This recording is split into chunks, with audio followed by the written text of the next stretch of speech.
It's Monday, March 20th, and this is now on HNN. The male was bleeding profusely.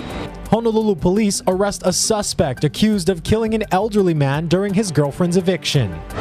Maui healthcare workers reject Kaiser's latest contract offer. Former President Donald Trump is calling on his supporters to take action as he faces possible indictment and arrest. I'm Astrid Martinez in Manhattan as police prepare for protests. These stories plus today marks 20 years since the start of the Iraq War. Journalists reflect on covering the conflict in Baghdad. Details coming up on This Is Now.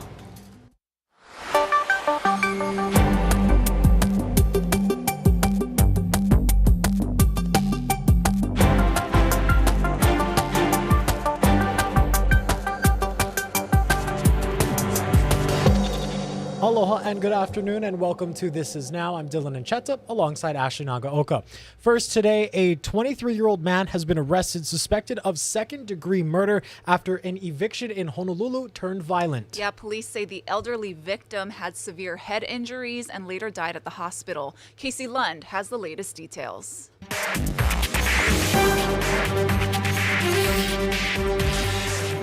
Good afternoon. This is where police say this all unfolded around 3:30 yesterday afternoon. The new information we got today is that police did make an arrest for this murder they say occurred here at 620 Sheridan. They took 23-year-old Kendall Gray into custody just before 8 o'clock last night for second-degree murder.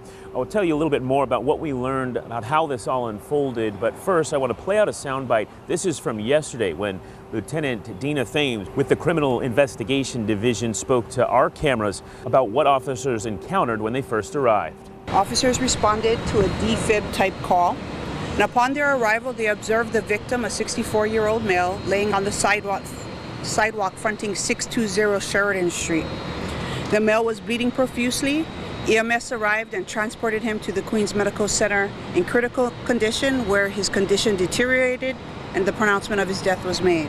Hawaii News Now was first on scene yesterday when police told us that it appeared the 64-year-old victim was attempting to evict the suspect's girlfriend from her apartment here. Now, at some point, there was an altercation and the suspect, Kendall Gray, assaulted the man and then took off in what witnesses described as a four-door black Nissan sedan. Eventually, police caught up with Gray. He was taken into custody in the 1200 block of Hopaka Street. Again, that was just before 8 o'clock yesterday evening. Gray was arrested for second-degree murder. He's being held at the main HPD station. We've also reached out to HPD to see if there was a weapon used in this murder or if that man was beaten to death outside this apartment building. We talked to witnesses here off camera who say it was an absolutely gruesome scene with a lot of blood. As a matter of fact, HFD was out here this morning to watch that scene down. We have also been trying to learn the identity of the victim. We haven't gotten that from police as they're waiting to notify his next of kin and family members. We are also trying to learn when we could see that suspect, 23-year-old Kendall Gray, in court. Reporting near Ala Moana, I'm Casey Lund. For now, we'll send things back to you. Over on Kauai, police have arrested a suspect in a hit-and-run crash in Oma'o that left a bicyclist in critical condition. 45-year-old Kib Ho'opi'i of Kapa'a was allegedly behind the wheel of the truck that hit the cyclist from behind on Kaumuali'i Highway Friday afternoon. Police say he allegedly fled the scene before first responders arrived. Firefighters found the bicyclist with severe injuries to her leg and her head. She was wearing a helmet at the time of the crash. The victim is a 65-year-old woman. She was medevaced to Oahu and was last reported to be in critical condition. Ho'opi'i was arrested on multiple charges, including reckless driving and first-degree negligent injury. His bail has been set at $100,000. New details at noon. Hospital union workers in Maui County have once again rejected Kaiser's latest 3-year contract offer. The union said an overwhelming number of members voted no. And according to the union, the proposed deal fails to compensate employees at the market rate and does not keep up with inflation, adding that their employer has the funds to pay traveling staff but does not pay local families that serve the community.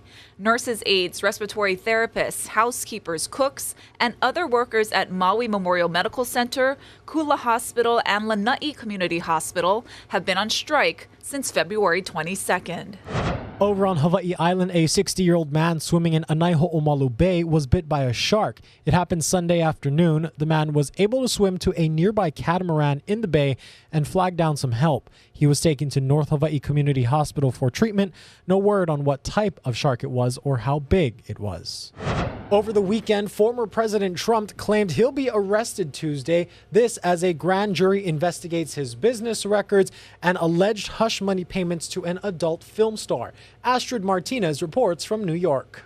Former President Trump's legal team wants a New York grand jury to hear from attorney Robert Costello as it investigates hush money payments made to adult film star Stormy Daniels in the lead up to the 2016 presidential election. Costello is expected to challenge the credibility of Trump's former attorney, Michael Cohen, who testified last week and pleaded guilty in 2018 to making the payments. The Manhattan District Attorney is digging into Trump's role in the payments. Really what we're talking about is the falsification of business records, which is typically a misdemeanor, but it's going to be kicked up, we think, to a felony. Over the weekend, the former president took to social media indicating he will be arrested Tuesday and urged his supporters to, quote, protest, take our nation back. Officials here in New York are gearing up for the possibility of Trump's indictment and preparing for protests.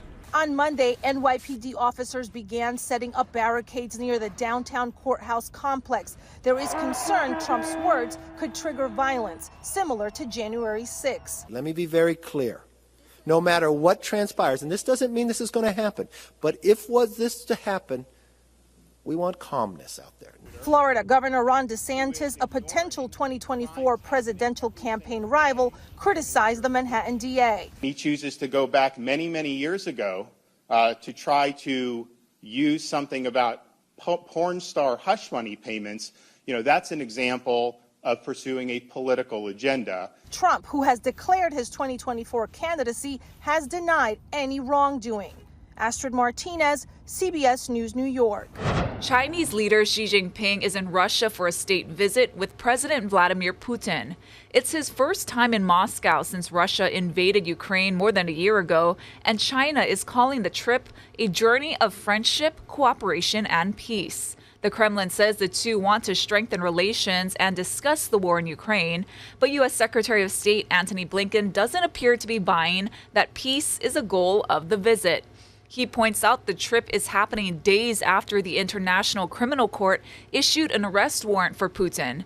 The U.S. is watching for any signs that China could provide military aid to Russia. The Biden administration is sending more money to help Ukraine. On Monday, Secretary of State Antony Blinken announced they're authorizing an additional $350 million in security aid for the country. Blinken says Ukraine will get more ammunition for U.S.-provided rocket launchers and weapons. It will also get ammunition for Bradley infantry fighting vehicles, HARM missiles, anti-tank weapons, riverine boats, and other equipment. That will be pulled directly from the U.S. weapons stock and can be shipped quickly to Ukraine. Earlier this month, the U.S. approved a $400 million equipment package that included armored vehicle-launched bridges for the first time, a system used to launch bridges to cross trenches and narrow water obstacles. So far, the U.S. has committed more than $32 billion in aid to the war-torn country. Today marks 20 years since the start of the U.S.-led war in Iraq. As the invasion unfolded, American journalists made their way to Baghdad to cover a conflict that would span 9 years. In this reporter's notebook, CBS's Charlie D'Agata and Tina Kraus reflect on the early days of their war assignment. It's surreal being back. The street lights are on, all the shops are open. I've never known Iraq, or at least this part of Baghdad, to feel this normal. 20 years ago, when the invasion began, that skyline behind me was lit up. In fact, most of this area was lit up with explosions, airstrikes. I think all of us were on edge. We slept with our gas masks on our pillows for weeks, and now the moment was here. The air raid sirens were blaring across Kuwait as Iraq fired missiles our way. It was a huge story. It was also my first real war. It was the first time I had witnessed such incredible violence, such incredible firepower, the suffering, the suicide car bombings, I remember driving into Baghdad, and I was shooting some video on my old handy cam at the time, seeing a lot of bombed out buildings, seeing, of course, a lot of American tanks. It was a U.S. occupied city. I remember there was a statue, the famous one of Saddam Hussein. Someone had written in graffiti, "All done, go home." There were 2 hotels at Sheraton in Palestine, and we parked there for the next few weeks. Of course, there's no electricity, there's no running water. The humming of generators on the roof just to keep us on television. We were supposed to be up at the top of the hour. When you're in a war zone, your colleagues become like family. You work so closely together, but we also found that with the Iraqis. I remember one man and his smile. On the rooftop of our hotel in Baghdad, he had built our wooden shack. CBS News Bar, Baghdad. This is the compassionate face of the U.S. military machine. Constantly had to be on your guard. It was a very dangerous place to operate in. I remember very graphically the terrorist attack on the UN building here in Baghdad. That was as close as I've been and as immediate as I've been to a building that has been hit and seen the suffering and the death and destruction of the people. And that left a mark on me. It is the humanity of this war that I can't forget. It's so many children on the streets. It's a little boy in particular named Muhammad who outside our hotel every morning would give me a big smile. He had no one around taking care of him, but he came back every day. They're expecting a high voter turnout. I remember the first election day very well. It was a real act of courage to see the men and women of Iraq take part in these elections and risking their lives to do so.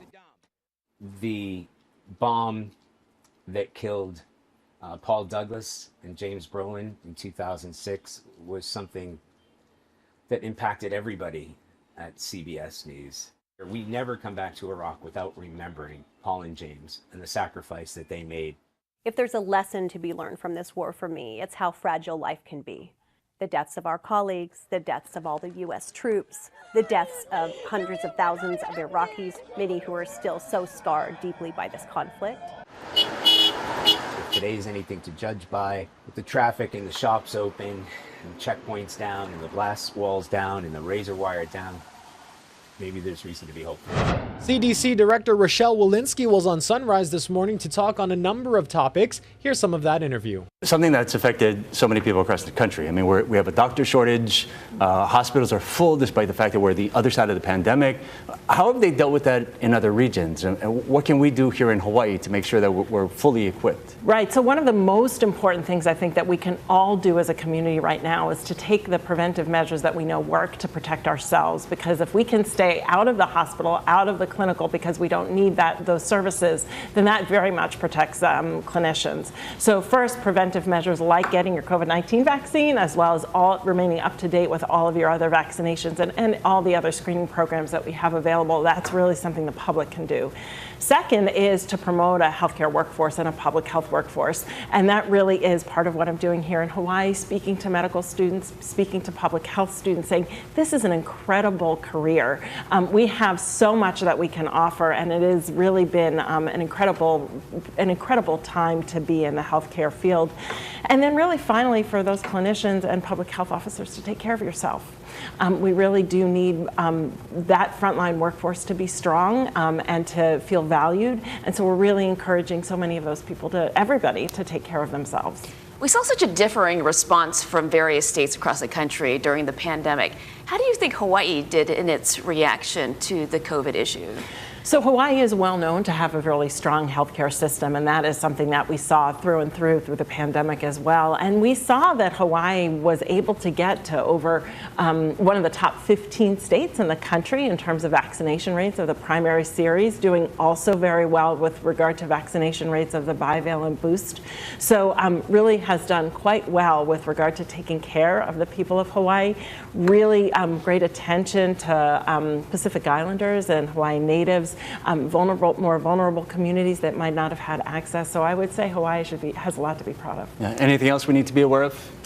Go ahead and take care of yourself. Get those preventive measures that really do work, like your COVID-19 vaccine, bivalent boost vaccine, as well as all other vaccines. All right. Are you looking at any other possible infections in the future that would have a large-scale response like we had to see before with COVID? So that is our job, is to look and watch for anything that may arise. Certainly, as the public health emergency winds down for COVID-19, and we anticipate that'll happen in early May, our work at CDC doesn't change. We continue full force into doing all of the things that are necessary in COVID-19, influenza, and any other public health threat that may be knocking at our doors. All right. Dr. Rochelle Walensky, head of the CDC, thank you for your time this morning. We Thanks so appreciate much for having me. The explosion of scam text messages has the government taking new action. The FCC logged more than 18,000 customer complaints last year.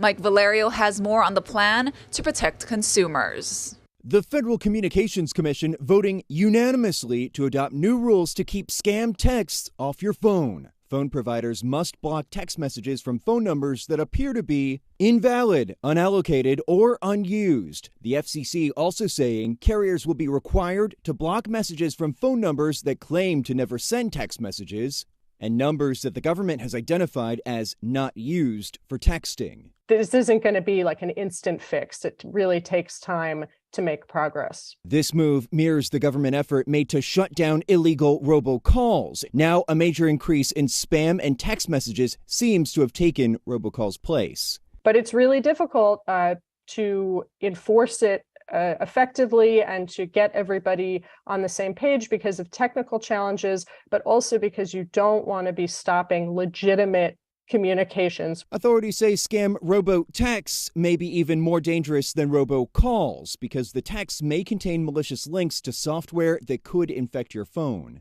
FCC Chairwoman Jessica Rosenworcel saying, quote, scam artists have found that sending us messages about a package you never ordered or a payment that never went through, along with a link to a shady website, is a quick and easy way to get us to engage on our devices and fall prey to fraud. It's not your fault if you fall for a scam. That's the whole point. That's what they're trying to achieve. A new climate change report from some of the world's top scientists paints a frightening picture that time is running out to save the planet. Tina Kraus reports from London. The climate time bomb is ticking. The head of the UN has been pressing scientists to serve up cold, hard facts to push governments into creating policies that curb climate change. Monday, they delivered a new report with a familiar warning. We must move from climate procrastination to climate activation, and we must begin this today. The Intergovernmental Panel on Climate Change published a summary filled with years of research from every corner of the globe, compiled since the Paris Climate Accord was struck back in 2015. Temperatures in recent years have stoked destructive storms and flooding, crop-killing heat waves, and deadly droughts. Climate scientists say urgent and sustained action is crucial this decade to prevent catastrophic consequences. Renewable energy instead of fossil fuels, energy efficiency, green transport, green urban infrastructure, halting deforestation, ecosystem restoration. The report reveals as global temperatures climb, the last 8 years of record-breaking heat will end up being the coolest in a generation, even if planet-warming fossil fuel emissions drop quickly. Actions in this decade are critical for securing a sustainable future for all. The calls for urgent intervention come as the world scrambles to shore up energy security after Russia's invasion of Ukraine, with countries in Asia and Europe turning to heavily polluting coal. Tina Kraus, CBS News, London. All right, let's take you live now to Pittsburgh, where the temperature there is 46 degrees. A lot warmer here in Hawaii on this first day of spring. Let's check in on your forecast with Guy Hagi. Hold on one moment, folks. We are trying to pull up his forecast right now. Not sure what's happening here. Hold on. Give us just a moment here, guys. We do apologize for this. Looks like we don't have Guy Hagi's forecast right now. We're going to have to talk to the producers out there and see what's going on. But in the meantime, let's go ahead and get to some good news now. Ashley, today is the very first day of spring. That's right. It is officially the start of the spring season. And days start to get longer, temperatures are getting warmer, and trees and flowers are starting to bloom. Personally, Ashley, I am a winter fan. I've been loving all of this winter weather, and I prefer winter. I like fall. Fall is my Yeah. jam. Spring also. Summer, no thank you. Winter, yeah, I can get down with winter in Hawaii for sure. Okay, I think we have guys forecast here now. We do apologize. Let's go ahead and play that out for you.